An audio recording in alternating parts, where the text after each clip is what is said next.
Quiero presentar a alguien que ha investigado mucho sobre la dictadura militar en Santa Fe, principalmente en el cordón industrial, en la zona sur, en Rosario, pero diría que en toda la provincia de Santa Fe, básicamente, que es nuestro diputado provincial y nuestro colega, porque sigue siendo periodista, Carlitos del Frade, que está comunicado con nosotros. ¿Cómo te va, Carlos? Buenas tardes. Hola Héctor, recién estaba escuchando el relato que hacía sobre la película, coincido totalmente con vos y daban ganas de seguir contando, dicho sea de paso. Sí, sí, sí. Sí, el cine tiene esa posibilidad de darnos en 1 hora y media, 2, de sacudirnos completamente el esqueleto, de adentrarnos en una historia real, ficcionada, de comprender un momento histórico. Eso tiene el cine y por eso es un arte y por eso nos sigue conmoviendo el tema que es la represión ilegal, la dictadura, el golpe cívico-militar a través de la mirada del cine. ¿Vos tenés alguna en particular, Carlitos, que recomendarías para el 24 de marzo, para esta fecha? Hablamos antes de la historia oficial, después de Infancia Clandestina y después de Crónica de una Fuga. ¿Vos tenés otra para agregar? Y a mí me gustaría, por todo lo que entrañan las películas basadas en las novelas de Soriano, Cuarteles de Invierno por un lado, que directamente hace mención a lo que significaba la invasión de los grupos de tareas en la vida cotidiana de la gente de los pequeños pueblos, y No habrá más pena ni olvido. Las Claro. dos cosas, verlas juntas, primero No habrá más pena ni olvido y después Cuarteles de Invierno, tiene que ver con eso que significa el gran universo de una novela. La novela generalmente da respuestas desde la literatura que generalmente las precisiones históricas no terminan respondiendo a ciertos porqués, y eso lo hace la literatura, eso lo hace el arte. 45 por 45, 45 apuntes a 45 años de la noche más larga, de la represión, del golpe cívico-militar. ¿Qué reflexión vamos a encontrar ahí en tu libro, Carlos, 45 por 45, más allá de la que ya te conocemos? Pero ¿qué mirada ha pasado el tiempo? Vos también has sumado miradas. ¿Qué vamos a encontrar en ese libro, Carlos? Especialmente pensar que 45 años después hay una matriz abierta del golpe de Estado. El golpe de Estado fue para implementar un proyecto económico-financiero que subordinaba la producción y quería desechar lo que siempre el empresariado actual, incluso de la Argentina, de la provincia de Santa Fe, muchas fuerzas políticas actuales de la Argentina y de la provincia de Santa Fe dicen que hay que demoler, que es el costo argentino. El costo argentino es el derecho laboral, y eso es lo que sigue absolutamente presente, y por encima la especulación financiera subordinando lo productivo. Por eso el cierre de fábricas por miles, la multiplicación de la desocupación, la pobreza, las enfermedades vinculadas a la pobreza y al desmantelamiento de lo que fue la Secretaría de Medio Ambiente creada por Perón. Ese es uno de los aspectos menos investigados y que nosotros trabajamos mucho, sobre cómo la dictadura también influyó en la destrucción del ambiente, especialmente en el norte de la provincia de Santa Fe y en el sur con la contaminación. Y lo que sigue vigente: ley de entidades financieras, sector, ley de inversiones extranjeras que hacen lo que quieren con los bienes comunes, el sueldo de los obispos y los cardenales, que en la Argentina son el 80% de los sueldos de los jueces, eso viene de los tiempos del terrorismo de Estado, la ley de quiebras, la ley de sociedades, todo que tiene el código aduanero, todo ese conjunto de 500 leyes que siguen vigentes y que condicionan el presente, y ni hablar de lo que significa la deuda externa, que es uno de los elementos más claros sobre cómo el Estado siempre termina siendo bobo y cómplice de las grandes empresas y le pasa la factura de la fiesta de pocos al pueblo. Eso es una de las calles de la avenida de doble mano del pasado abierto en el presente que nosotros decimos 45 años después. La otra vereda, los sueños colectivos inconclusos. Una generación a la cual le resultaba imposible pensar en clave de suerte personal. No existía el sálvese quien pueda, que hoy sigue existiendo en la Argentina. Y eso de pensar en colectivo, que la felicidad sea el derecho, el deseo de las grandes mayorías y no la propiedad privada del que la pueda comprar, sigue siendo un fenomenal desafío, un extraordinario orgullo descubrir eso, y que esa generación entonces tiene que ser valorada por lo que fue.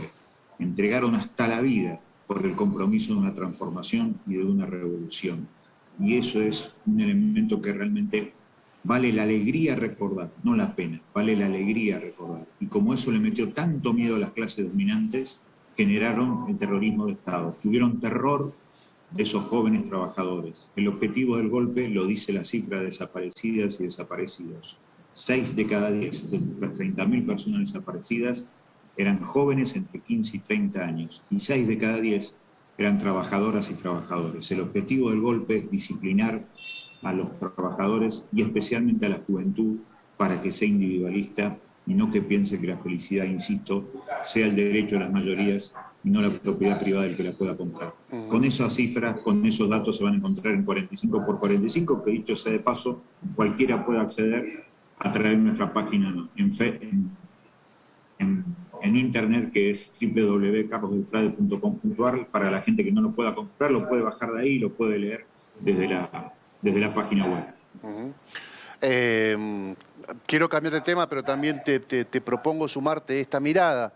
Los juicios desde la causa 13 hasta hoy también permitieron establecer un cierto consenso, que el Estado no puede ser el criminal, ¿no? Que el Estado debe garantizar el contrato social, debe juzgar con todas las condiciones apropiadas, con un derecho a defensa, con la aplicación de todas las normas vigentes. Puede ser hasta un Estado de derecha y duro, pero no puede ser un Estado, no puede ser el criminal, el desaparecedor, el torturador, el secuestrador. Y eso, el violador, porque muchos funcionarios, policías, militares, que eran la representación del Estado, violaron a muchas mujeres, también en la tortura. Esto me parece que también, con el paso del tiempo, no sé cómo lo ves vos, Carlos, ha contribuido a pensar que este nunca más tiene que ver con eso. Cuando el Estado es criminal, y ahí ya no hay mucha más discusión, hay que plantarse, hay que decirlo, hay que denunciarlo, porque el Estado está para otra cosa. Sin lugar a dudas, el Estado es la representación del pueblo y eso significa que hay que cuidar la vida del ser humano por encima de las cosas, que lo hemos visto en esta pandemia. Si hay algo que queda claro, entre las 5 cuestiones que quedan claras con la pandemia, que si el Estado no te cuida nadie, Héctor, y por eso es tan importante alzar la voz cuando vemos que el Estado termina siendo a veces bobo y cómplice para beneficiar a ciertos sectores. Eso es muy interesante. 45 años después también viene bien decir eso de lo que significa intentar despertar un Estado a favor de las mayorías y no a favor de las minorías. Recordemos que nosotros tenemos más de 1.000 personas detenidas, pero son los títeres macabros, los que aplicaron la tortura, los que se generaron la masacre. Pero no tenemos en cárcel a los titiriteros, a los delincuentes de guante blanco, que son los grandes representantes del poder empresarial en la Argentina. Y eso hoy también son los que están libres. Por eso es tan interesante marcar el otro hecho que también quiero señalar. El 24 de abril de 1978 llegó el primer cargamento de 200 kilos de cocaína al puerto de Rosario, en la zona franca boliviana, por un negocio que había hecho Banzer como dictador en Bolivia, con Videla, dictador acá, Galtieri como comandante del segundo cuerpo de ejército, y el que recibe esos 200 kilos de cocaína es Emilio Eduardo Macera. Eso hasta hoy nos sigue demostrando que el narcotráfico es un negocio paraestatal, ilegal, pero que viene desde adentro del Estado y desde arriba. Eso también forma parte de las matrices que siguen vigentes 45 años después.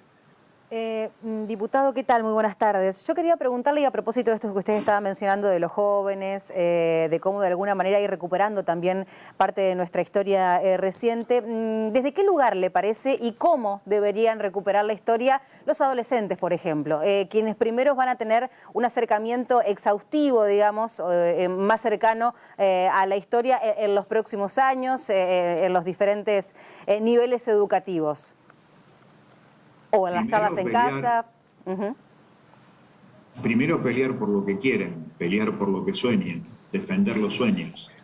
Y para eso me resulta indispensable invitarlos al protagonismo. No se puede pelear por lo que se quiere justamente mirando el celular.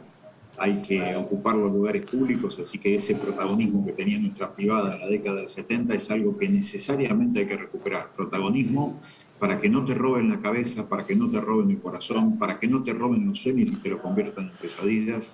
Eso es fundamental para nuestra privada, para que no se dejen llevar de las narices.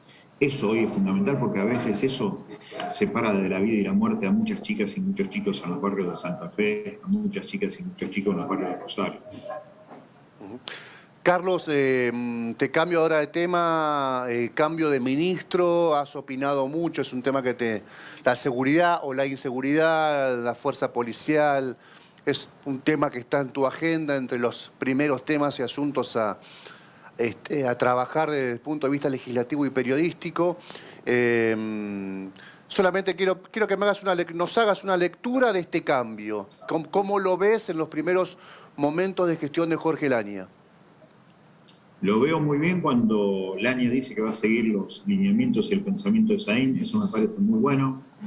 A Saín habrá que agradecerle, después de que pase toda la espuma estúpida que se levantó en torno a sus dichos individuales, lo que hay que agradecerle es una producción de información pública sobre la cuestión de los homicidios, la metodología de la violencia en Santa Fe y en Rosario, que no tuvimos nunca antes, eso habrá que agradecerle.